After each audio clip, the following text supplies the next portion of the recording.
It's nice to see you again, my friend. Nice to see you again. I think probably we should start with an injury update. I know there's been so many fixtures within such a small period of time. Is there any fresh injury concerns you have with the squad? No, not the latest. The only one is Rico Henry. He will be out for the game tomorrow, but hopefully it's a shorter one. We reassess him today. The 5-2 performance, obviously, in the weekend, it must give your team so much confidence kind of going into what's going to be a difficult time on Tuesday. Yeah, massively confident. I just said to the players that after the training session today, go in with big confidence, big belief in ourselves, in the team, in your teammates, but with extremely high focus, because that's what it's all about. We can't get too high or too low. But of course we need to build on this very good performance, especially the comeback in a game where early in the season we maybe would have crumbled and couldn't come back into it, and now we definitely didn't. We were relaxed in a good way, didn't panicking, and just come back to a high level, and from 0-2 to 5-2 is remarkable. Do you think the element of the replay game kind of makes you the favourites now, definitively? Yeah, we are the favourites. We are playing in the championship. They are playing in the Conference League. So we definitely should win the game. But everybody knows that the FA Cup is magical and things can happen. And Barnet definitely did everything to try to make things happen differently last Monday. So that's why we are very aware, we are very focused, and we know what kind of football they want to play, and they can push their level several levels up. So we are prepared and focused and ready to them. I remember speaking to you last week, and you speaking so honestly and saying how you felt like you were in control but never really having control. What's going to be kind of different this time? This time I think hopefully we learn from the game. Of course, we analyzed it back, and we will use that this time. So there will be two key elements. There's one thing: we need to control the game better in possession, keeping hopefully a little bit longer spells, keeping the ball a little bit longer spells in the game. And when we are going for the breakthroughs or try to score goals, we need to be so well set behind, so we don't give cheap or easy transitions away. That's the key of the game. Ramon Soers has kind of come out this week and spoken so honestly about the kind of the shock element of that game. It was kind of a frantic 25 minutes after half time. Do you feel like it was kind of a drastic game that was all over the place? Was there a shock element to it? Not a shock element to the level of or what kind of football they could produce, Barnet. But more to you're going 1-0 up. Okay, we had a few chances before. Then they, in I think 2 minutes time, they flipped it around to 2-1. Then we had the equalizer, and we actually upped our game, higher tempo into it, and we got 2-2. And then I think, okay, now we're in control. And then they scored a wonderful free kick to 3-2. And I think, what is it going on? And then from there on, we just pushed forward and got the equalizer. No, we went 3-2 up. Yeah. And they scored the free kick out of nowhere after that. But we pushed forward, and it's one of those nights. They're going to come into this kind of with an element of confidence. They've played a championship team before, knocked a championship team out on their home ground. Kind of, how do you stop this fairy tale and this element now? For me, I think it's okay, simple. We just simply need to hit our normal level. If we hit our normal level with everything on and off the ball and then top focus, then we should win the game. Then we know there can be situations in the game where they can get a bit of momentum, especially goals just change momentum of the game. So we need to avoid all those situations. So that's the key. But in general, stick to the game plan, stick to that, and then do everything we can to go through to the next round. Managers kind of come into this sort of cup competition with different strategies. Some managers like to change a lot of their teams to keep it fresh. Some managers will keep consistent. What are you kind of looking to do? Are you looking to make a lot of changes? No, not a lot of changes. A little bit in between. We are going into started Saturday with 5 games in 14 days. So there will be a few changes. It will not be the same starting 11 in all 5 games. That I can say that for sure. But it will not be massive. It will be a very, very strong side for tomorrow, because 2 things are most important. First thing, we want to have a cup run. If we want a cup run, we need to put a strong side on the pitch.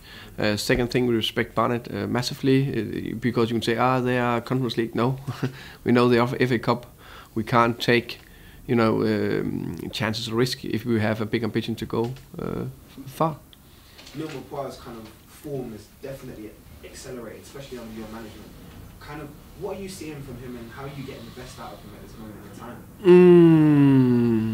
I think Neil is a special player with a special mindset. I think his biggest strength is his mindset, because of course he have beautiful skills and can score goals and all that, but his work ethic and attitude is maybe his biggest skills. If you saw the 1-2 goal on Saturday, he's working so hard in the last third of our half, winning the ball back, driving in with it, and playing Said that then play 1-2 with Camo, and we score the 1-2 goal. That's just show everything about it. And then he also produced a goal on his own. So he works so hard in training, and he pushed himself on the team forward, and it's important for the good spell we're in now. There's been so much kind of made recently about the battle of the bees, as they're kind of labelling it, the away fans and the home fans. And you were there. You kind of saw the two fans kind of giving it to each other throughout the game. There's been kind of a talk recently, especially this morning, about the ticket allocation and how the Barnet saying that they want more tickets given to the away fans. Mm-hmm. Do you feel like it would be good kind of to give them the 15% that they're requiring? Yeah, of course I've read the headlines, but for me it's I'm focusing and concentrating on what I can do on the pitch with the players, and then it could be politics, it could be, I don't know where the issue is, and I'm fully confident and I trust our administration and the board to take the right decision of what's happened, and so I believe that. Thank you so much. You're welcome. Thank you. Thomas, just in regards to Brentford, the last few games have seen lots of goals being scored, a few goals being conceded as well. Is that always the balance, though, that you have if you're going to be more expansive and attacking again? Then you are leaving yourself liable to conceding goals. But I think it's 19 goals, isn't it, in the last 3 games involving Brentford? In total? Four games, isn't it? 4. Must be 4. The Rotherham game? Yeah, so no, 3 games. Rotherham, Blackburn, Barnet and Stoke. Yeah, well, that would make it 23, I think, wouldn't it? No. 3? 6, 4, 5. 4 and against. 4 and against in total. No, in total. In total. So sorry. Goals in total. Only count our goals. So I mean, it's that's difficult to calculate. It's math, you know. It's okay. You got me there. Yeah, sorry. I spent all morning. Yeah. You suddenly confused me. But I mean, it's, just even without the Stoke game, but the last 3 games, total of 19. Yeah. Obviously more in favour of Brentford. But is that the price you pay sometimes? That obviously, as you push forward, there are going to be opportunities for opponents. It's very very good answer. I think because the flip side to that is that when we started to turn things around, big focus on the defensive side of it, not conceding soft goals, and we managed to not to concede soft and easy goals. And now we know more confident, play more, dominate more, and we know we have good attacking players going forward. We know we have a style of play where we want to attack and dominate the game. So when we open up a little bit more, you could say that things could go not wrong the other way, but you're more vulnerable to concede chances and goals. But when I look back at the games, it's different for me. Different issues, a little bit defensive set piece, a little bit counter-attacking. But for me, if we want to continue this unbeaten run, we need to have massive focus on the defensive mindset, because if that's spot on, we know we'll score goals. And because we worked, because we now work so hard on the defensive part, okay, good, check. Now we can go into the offensive part of the game. And that's developing, and you see some beautiful attacks, some beautiful goals. But we always aiming for the perfect game. For me, the perfect game was Stoke. That was the one where we controlled and dominated the game throughout 90 minutes. They had 2 shots in the game, one top corner from 20 yards, and a block shot. That's the perfect game I aim for every single game. It's not always possible. No. And the goals coming from various sources obviously focus on Neil with the fact he's leading scorer, but it's good to see the likes of Sergi, the likes of Said, Ollie chipping in with goals now.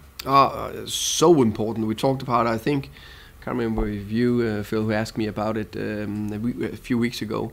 But it was more or less only Neil scoring goals. It's so important they're stepping up to the plate, and we knew that they had goal in them. Olive proven it, Sergio proven it, and Said, we know that he did back in France, but now they're chipping in with goals and assists. And on Saturday it was remarkable. All 4 of them scored and assisted each other. It was just okay. We can lean back and nice, and just relax a bit, and that's not always the case. And you talk about learning from the first game. You can watch opponents as much as you can, either live or on video.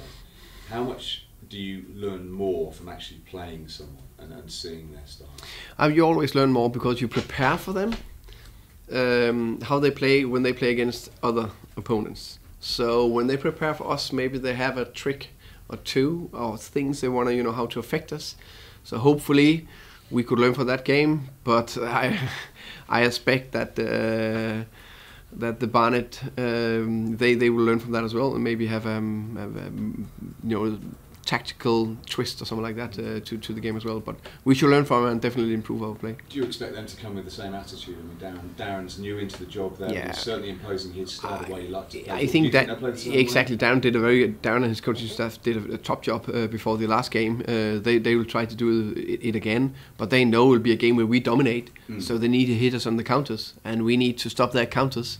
So that's the key element in this game. Away from this particular game, I don't know, you probably didn't stay up late last night watching it, but it was the Super Bowl again last night. For the second successive year, the England manager Gareth Southgate was there talking about what he's learned and can learn from interacting in other sports.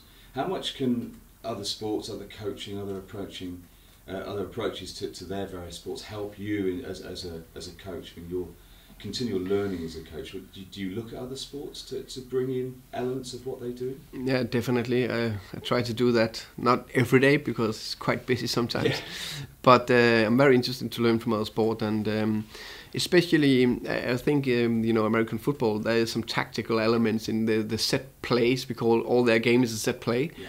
So I know it's a big thing for our set piece coach Nicolas Chauvier, who look a lot into that. I do as well, but I look a lot on other football coaches, of course, and difficult tactics. Then this culture and the mindset thing, I think, is big from other sports as well. But I think the All Blacks is an example to look for. I'm looking a little bit into the England and rugby.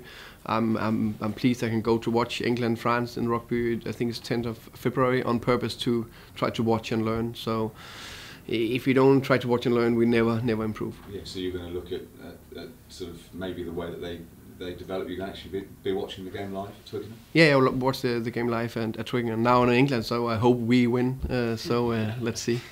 Brilliant. And just in regards to obviously what's to come in the FA Cup is an away trip to Swansea. It'll be on a Sunday. It'll add to those extra games that you're going to have to play, because that'll be another game that will be rescheduled.